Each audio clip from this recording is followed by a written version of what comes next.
Welcome back to Yahtzee Tries, where we'll kick things off with a new game that surely can't miss. A game that combines nautical themes, Lovecraftian horror, and Papers, Please style data validation. That's like my entire Christmas list. So are we taking over as Lighthouse Keeper? Well, at the moment, we're applying force to a jacket and stealing someone's nuts. Get the crowbar out for the lads. Oh yeah, let's contact our family. Wife, is that you? Put on daughter. Static Dread is the game, in which we play a lighthouse keeper tasked to guide incoming ships to port during a mysterious cosmic phenomenon. The game doesn't really dance around the fact that we're dealing with Cthulhu shenanigans, which is just as well, because we all pretty much know what we're in for the moment we realise we're in a small New England fishing community, and all the characters are mysteriously green, and look like they were drawn by Mike Mignola. Green light good, red light bad. Green light good. Yeah, a shit painting, yay! Weird Aurora Borealis. At this time of year, in this part of the country, at this time of day, localized entirely to the sky.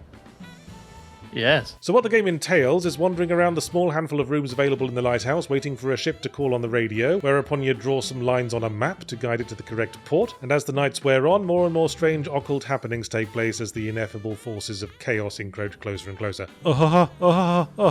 It's not Innsmouth, it's Outsmouth. No. Yeah, that's normal, probably. Working at a lighthouse and being like, why are there so many ships? Fuck. To be honest, despite coming out of the gate with all the advantages, I struggle to really engage with Static Dread. I think it might be because the plot throws so much at you in a short space. You've got a family, and a naggy boss, and a naggy demonic voice, and ooh, there's drug smugglers, and ooh, there's an island that's important somehow. And all of this is conveyed to us solely through radio conversations because we can't leave our one bloody room.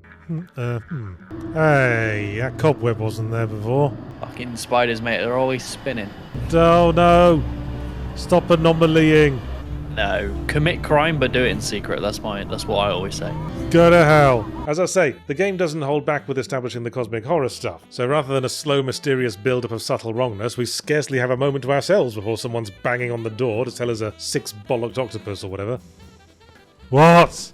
The sea's very green this morning. It's probably algae or something. Let's do it. What do you want now? Oi, cut, you got cargo. And the document checking gameplay isn't the least bit challenging. You just pick the right port based on very simple rules and then draw a line on a map. Seemed like I spent more time dusting cobwebs, turning lights back on, and wiping mysterious bloody symbols off the walls. Ship! Tidy lighthouse, tidy mind. Someone take the crayons away from the 3-year-old. This goes to the cops. For I am a narc.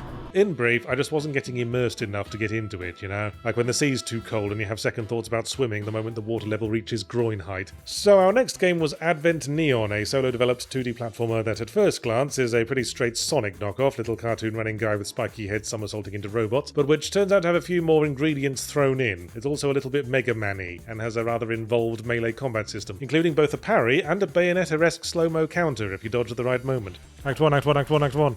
Man, that is a Sonic run if I've ever seen one.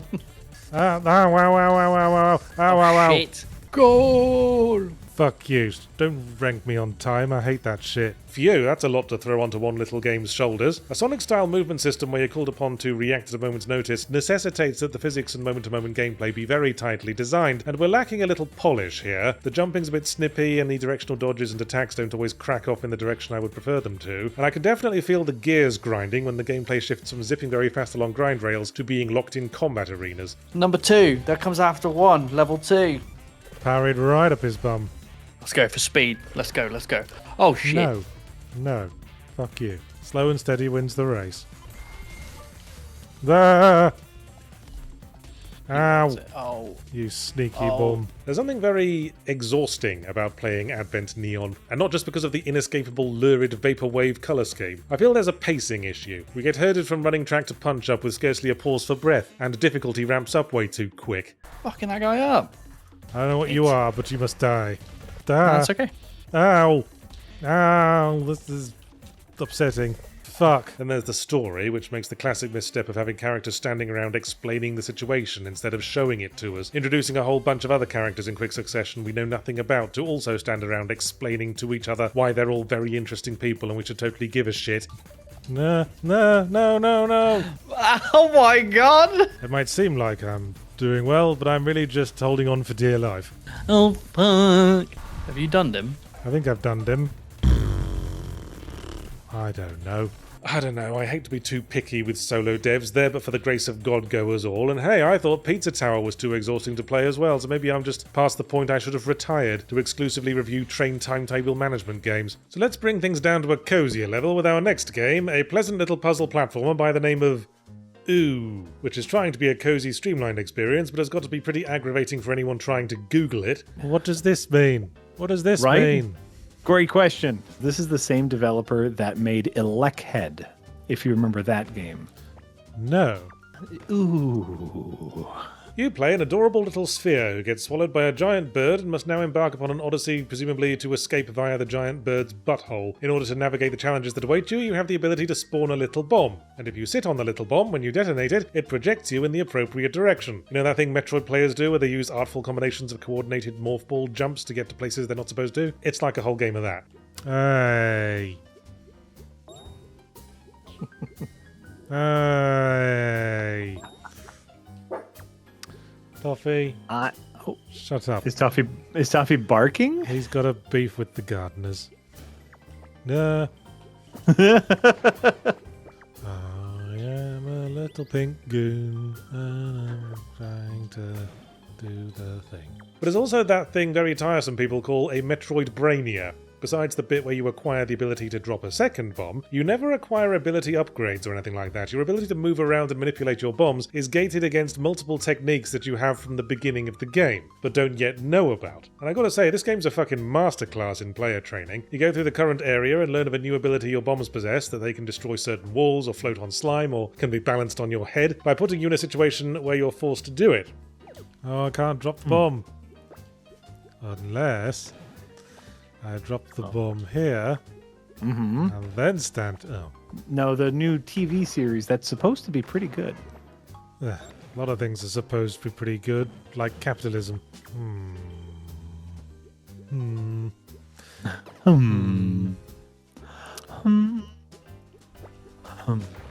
After this aha moment, the new rule is gently enforced for a few puzzles before you hit a dead end and are confused for a moment until you realise you can now teleport back to a previous area and take a passage you thought was blocked, but now understand how to get past thanks to what you just learned. Biff, biff, biff. Yawn. Puzzles, right? They're so easy. Provide a real challenge for a man's brain. Right? Peg it, peg it, peg it, peg it, peg it, peg it, peg it. I don't really have much more to say or to criticise about the game, frankly. I just think it's really neat, design-wise, especially how it's all done without text. Although I could have done with a bit more text on the fucking options menu. I'm trying to figure out how to switch to 16:9 aspect ratio, and all I see is a load of abstract symbols. For me, that's the point where a complete absence of dialogue becomes less about efficiency of communication and more about not wanting to pay for a localization team. And let's finish things off staying in the realms of coziness with Is This Seat Taken? A cozy sorting puzzle game in which you drag minimalist simplified characters onto minimalist simplified seats in accordance with their personal preferences. So sit the loud talkers apart from the people trying to sleep and the people with sensitive noses from the excessive farters and all that. There's a stinky person. He wants to be by the window. I forgot to shower. Is there a person who likes bad smells? Is that a thing? Well, I'd say everyone has a favourite weird smell. Like, I personally kind of like the smell of gasoline and the smell of rubber cement. I like smelling dog breath.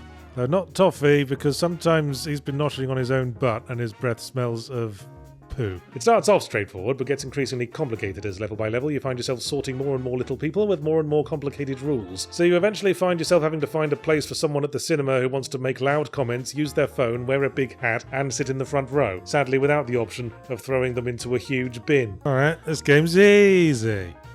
I like all the happy faces. They're so happy when you sit them correctly. Look at all those beans. I am wearing my big hat. Squirtle Squad 420, big old $100 donation. Holy shite. I play loud music and want to be alone. Well, we all want you to be alone. People wearing giant hats to movie theaters and people who play loud music on public transportation. These people are the worst. Get everyone into a seat they like, and you can finish the level with maximum points. Indeed, I'm not sure why you'd ever not get maximum points in a level. The game will keep telling you not everyone's happy until you situate them all properly. So I don't know why you'd ever declare the level finished before then, unless you're going for a 0% run. And Sovereign with a big €100 donation. Holy crap. You got Sovereign, you got Squirtle Squad. Everyone whose name has an S in it, you have to donate 100 of your local currency now. The ones in crowns.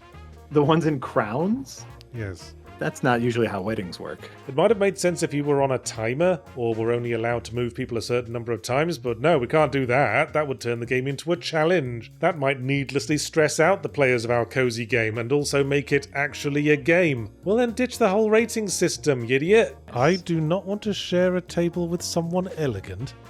What does that mean? Fucking needy fucking triangles. This is the best I can do. I can show you to the internet. Pyro with a highlighted message says, "What was Biscuit's original name? Sir Gabriel Winddrifter of Heaven Sent." Shut up. He is a purebred cat. That is his official name on his purebred paperwork.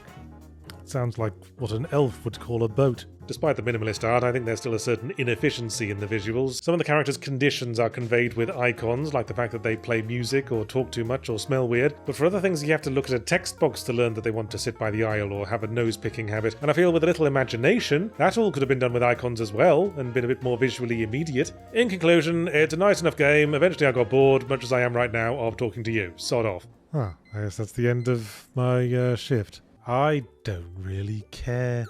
And some different kinds of pride. Oh, it's all the pride. Man, I don't even know what that one is. Oh, have I been drawing eldritch things on the walls in my sleep again? Yeah, the triangles are very needy. Karaga, yes, I am making clips for Jesse to edit. Absolutely. I'm also annoying Yahtzee with my singing. Mm-hmm. I tire of fishing. Why are you sending me sexy pictures of your wife? I wonder if they do a lot of fishing. I wonder if they are suspiciously good at fishing. And keep showing up with gold for some reason. Well, in their defense, they don't appear to have ears into which earbuds can be inserted.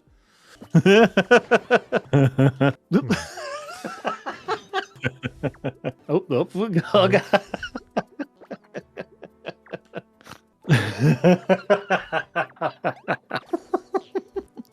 You can drop it like it's hot.